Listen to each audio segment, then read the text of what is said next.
warahmatullahi wabarakatuh. Alhamdulillah, hari ini kita dapat bertemu kembali ya setelah seminggu. Kita kemarin telah bertemu ya untuk memulai perkuliahan di semester genap ini ya, yaitu dengan mata kuliah Pendidikan Agama Islam dalam Keluarga. Nah, minggu kemarin kan kita sudah melaksanakan kontrak kuliah, kemudian silabi, kemudian membagi kelompok ya menjadi 13 kelompok. Namun sebelumnya bagaimana kabar kalian semuanya? Alhamdulillah baik. Alhamdulillah, kita langsung saja ya kepada pengantar pendidikan agama Islam dalam keluarga. Sudah kita ketahui pendidikan agama Islam. Nah, sekarang ditambah dengan pendidikan agama Islam dalam keluarga. Nah, sekarang apa yang disebut dengan keluarga? Keluarga adalah sekelompok atau sebuah organisasi kecil ya, yang terdiri dari ayah, ibu, dan anak-anak ya. Jadi anak-anak itu ada kakaknya, ada adiknya ya, atau anaknya cuma satu. Jadi ada ayah, ada ibu, kemudian ada anak. Nah, jadi masing-masing individu itu mempunyai peranan atau kedudukan ya yang sangat penting ya di dalam berkeluarga. Seperti misalnya seorang ibu ya. Seorang ibu itu mempunyai kelebihan ya yang tidak dimiliki oleh laki-laki ya atau oleh anak. Seperti apa? Seperti apa ya? Ya seperti ibu itu mempunyai rahim, kemudian ibu itu mengandung, kemudian ibu itu melahirkan ya. Nah, untuk selanjutnya menyusukan. Nah, itu adalah ciri-ciri dari seorang ibu ya. Jadi di dalam keluarga itu kan sekali lagi ada ibu atau ada istri ya. Itu ya, jadi istri daripada suaminya gitu, atau ibu daripada anaknya. Jadi itu ya kelebihan yang dimiliki ya. Sungguh Allah menciptakan seorang ibu itu dengan mempunyai ciri-ciri yang tidak bisa dimiliki ya oleh kaum laki-laki. Tapi walaupun begitu, laki-laki juga sama punya kelebihan, yaitu yang terdapat di dalam Al-Quran ya, ar-rijalu qawwamuna 'alan nisa, itu ya. Jadi laki-laki itu adalah pelindung bagi istrinya. Jadi laki-laki itu atau suami itu pelindung bagi istrinya. Nah, jadi itu ya ciri-ciri yang dimiliki oleh seorang ibu dan seorang ayah atau bapak ya. Nah, sekarang kita beralih ke anak. Anak adalah amanah. Jadi amanah itu oleh Allah yang dititipkan kepada ayah ibunya atau ayah bundanya. Nah, jadi ayah bunda itu mempunyai anak ya, mempunyai anak-anak gitu ya. Nah, setiap keluarga mempunyai tentunya ya mempunyai keinginan atau mempunyai cita-cita ya menjadi keluarga yang harmonis gitu ya. Apa yang harus dilakukan? Ya. Nah, tentunya ada usaha dari kedua belah pihak atau suaminya atau istrinya untuk supaya keluarga itu harmonis ya, dan jadi sakinah mawaddah warohmah gitu ya. Nah, di dalam pendidikan agama Islam dijelaskan bahwa anak itu ada macam-macam anak ya. Pertama, ada anak yang menjadi kebanggaan ya bagi orang tuanya. Contohnya anak itu ketika masih di TK itu sudah memperlihatkan kelebihannya, baik itu dalam bidang menggambar, bernyanyi gitu ya, kemudian sudah bisa baca. Jadi ibu dan bapaknya itu bangga gitu ya.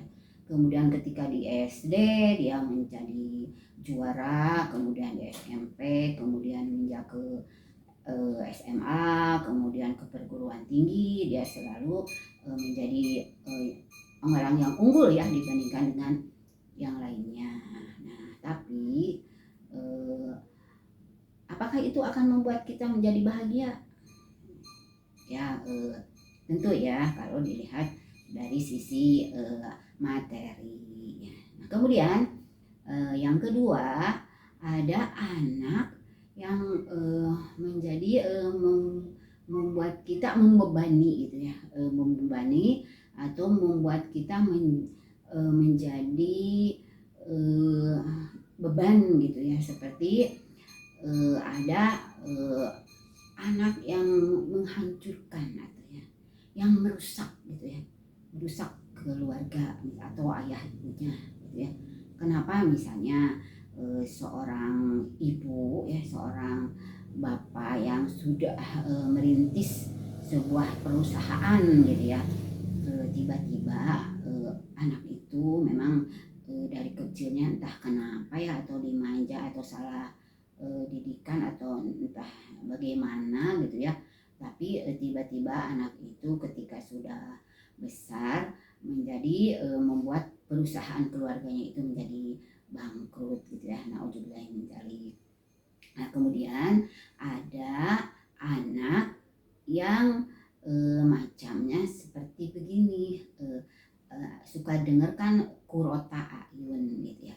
Jadi anak sebagai penyejuk ya, anak sebagai apabila dipandang gitu ya menjadi indah di mata gitu ya. Kemudian kita menjadi sebagai orang tua gitu ya, kita menjadi senang, tenang, merasa bahagia. Nah itu anak itu dari kecil itu memang sih dalam kelebihan bidang materi ya tidak berlebih, tetapi berkecukupan ya. Tapi anak itu selalu sejak kecil itu selalu ingin ikut sholat gitu, pada waktu kecil itu ke masjid, kemudian mengaji ya, kemudian mempelajari ilmu agama, kemudian sekolahnya di pesantren, di sanawiyah, di aliyah, kemudian ke perguruan tinggi gitu ya. Nah dia menjadi senang gitu, dia mempunyai empati yang sangat tinggi terhadap keluarganya. Jadi dengan adanya anak itu orang tua itu menjadi senang. Nah, kemudian ya setiap ayah atau ibu selalu berkeinginan agar anaknya menjadi anak yang sukses, juga menjadi anak yang soleh. Itu ya setiap keinginan sebagai orang tua, atau orang tua mempunyai cita-cita seperti itu. Nah, Dengan pendidikan agama Islam, kita bisa atau dapat menyimak ya. Jadi bagaimana supaya kita mempunyai anak-anak atau generasi penerus yang seperti itu. Nah, pendidikan agama Islam itu mengajarkan satu adalah dengan kekuatan agama. Nah, seperti yang sudah dicontohkan oleh Nabi Muhammad SAW kepada cucu-cucunya Hasan dan Husain, selalu dibawa ke masjid ya. Nah, seperti itu contoh gitu ya, salah satunya. Nah, kemudian yang kedua dengan kekuatan cinta tentunya ya. Kenapa kekuatan cinta? Ya seperti ini, seorang ibu ya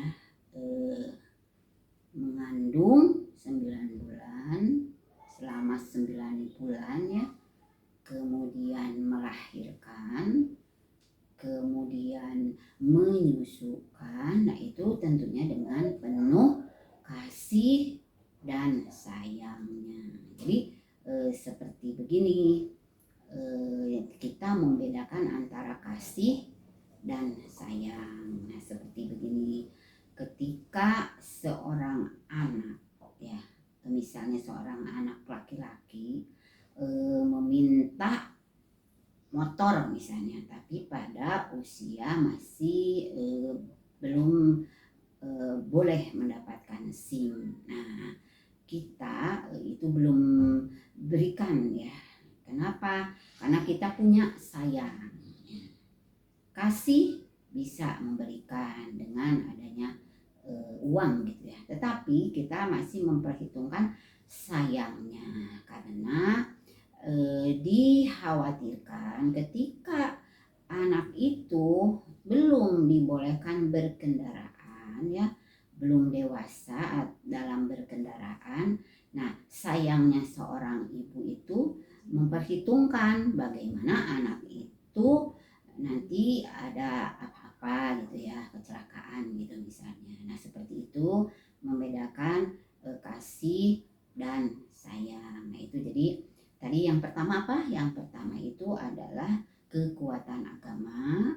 Yang kedua adalah kekuatan cinta. Yang ketiga adalah kekuatan kata-kata. Seperti apa?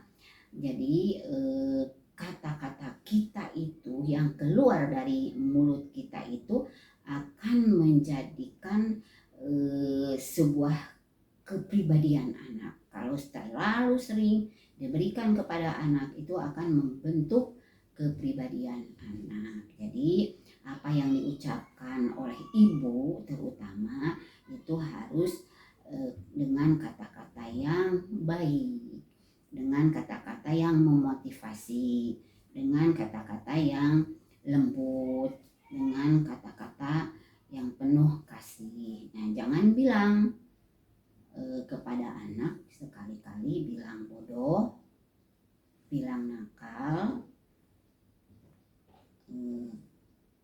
bilang galak dan sebagainya. Itu adalah kata-kata yang tidak boleh atau kata-kata kotor.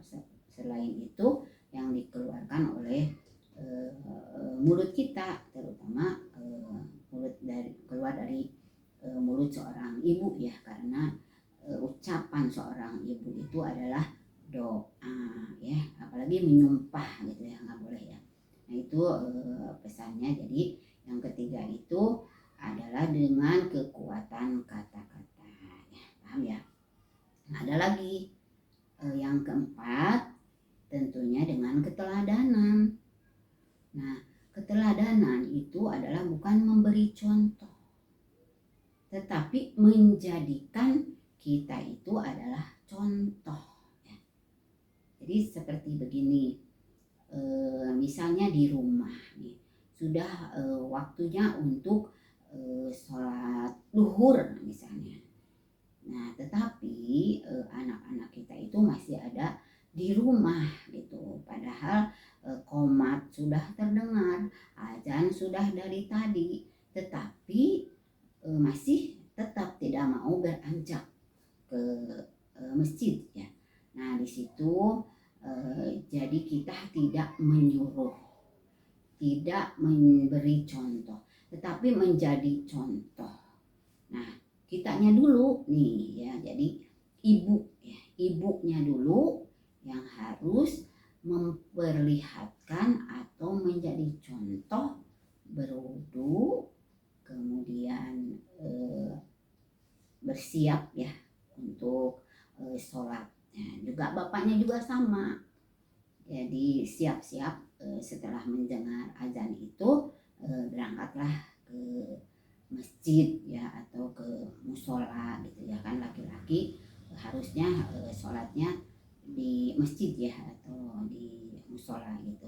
Nah itu ya salah satu contoh, tapi banyak lagi contoh-contoh yang lainnya yang sudah dicontohkan oleh Nabi Muhammad SAW, dari mulai kita cara bangun tidur, cara makan, doa sebelum makan, doa setelah makan, doa keluar rumah, doa berkendaraan dan sebagainya. Itu ya semua ada di dalam panduan ya. Panduannya yaitu ada yang di dalam Al-Quran dan hadis, yaitu apa yang dicontohkan oleh Nabi Muhammad SAW.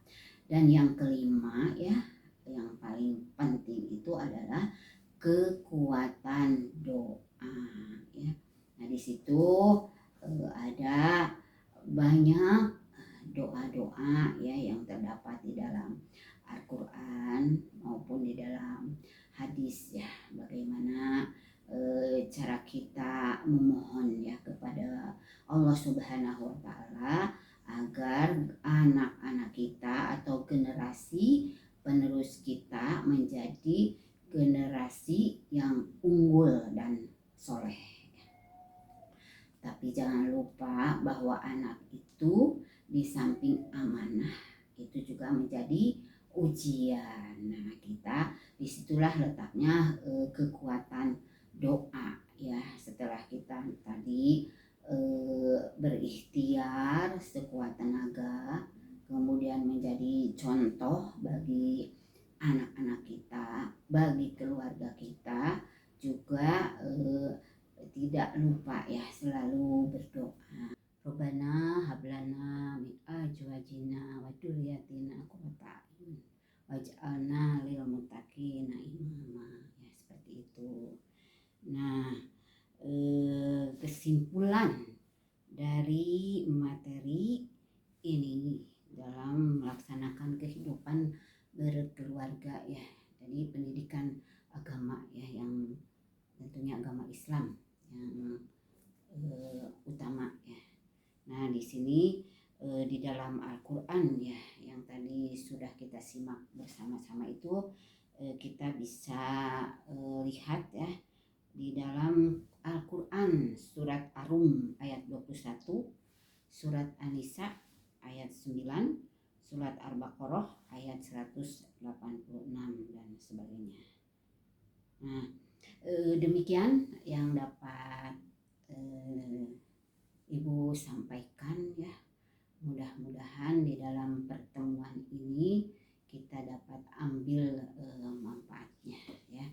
Jadi sekali lagi di dalam pendidikan agama Islam dalam keluarga itu jadi kita itu ingin menjadi keluarga yang harmonis. Jadi ada 5 tadi yang harus kita lakukan ya, yaitu seperti kekuatan agama, kekuatan cinta, kekuatan kata-kata, keteladanan, dan kekuatan doa ya.